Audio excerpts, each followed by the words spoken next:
So the very first step a leader should do when taking on the role is to get to know their team and get to know the whole person.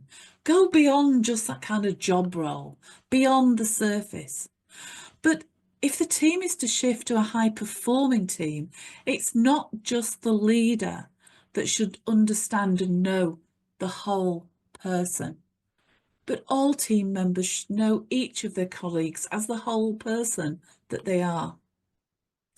This means making sure everyone on the team is aware of how others like to work. Each team member is different. They have different working styles and preferences, different strengths, different talents, different experiences, different developmental needs, different perspectives. So it's crucial to think about this when trying to enable people to do their best and to thrive. And individual skills are just one aspect of the whole person. Understanding their drivers, their preferences, their behaviours on a good day compared to their behaviours on a bad day will play a significant role in the effectiveness of the team. The good news is investing time up front will save you time in the long run, which means your team can consistently perform at its best, meeting deadlines and thriving and growing as people.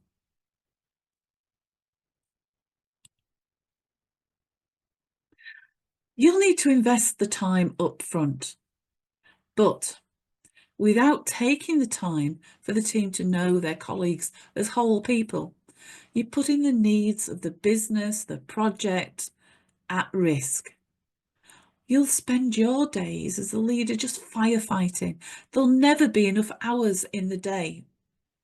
There'll be increased conflicts and fallouts. There'll be lack of engagement, decreased motivation, increased levels of fatigue and stress, and overall low levels of performance. So what I want to do now is just compare what I would say is the typical approach when bringing a team together to work on a project and the know your team approach. So typically the team come together and they dive straight into strategizing, planning, dividing up the roles and tasks, and then into the project, and priorities suddenly change.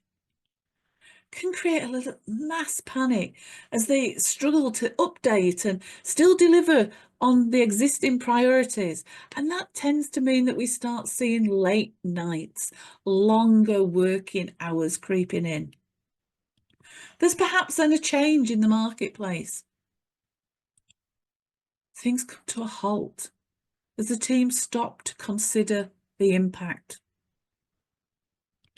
We could perhaps have a change in personnel. A team member leaves, has to move on, a new team member comes in. And this can really slow down team progress because all that openness and trust that has started to be established has to be re-established. But if we compare that to the know your team, by taking that time out up front to get to know the whole people within the team come together. They take time exploring those preferences, needs, strengths, experience to help them work out who's the best people to lead on certain parts of the project. And then they'll move on to look at the strategy and the plan and dividing up those tasks and roles, appointing leads based on knowledge of the people, that is. So when priorities change, they're able to move quickly, to adapt. The task lead reorganises their plans, they work around one another, they support one another, they have respect for each other's time and needs, and they pull together. When there's a change in the market, you know who's got that expertise and also who would be interested perhaps in assisting that person to work out what the impact of this change is and what needs to be done. When there's a change in personnel, the new team member is able to quickly be integrated into the team. And not only that, but the team is open to their skills and their knowledge because they take the time to know the whole person.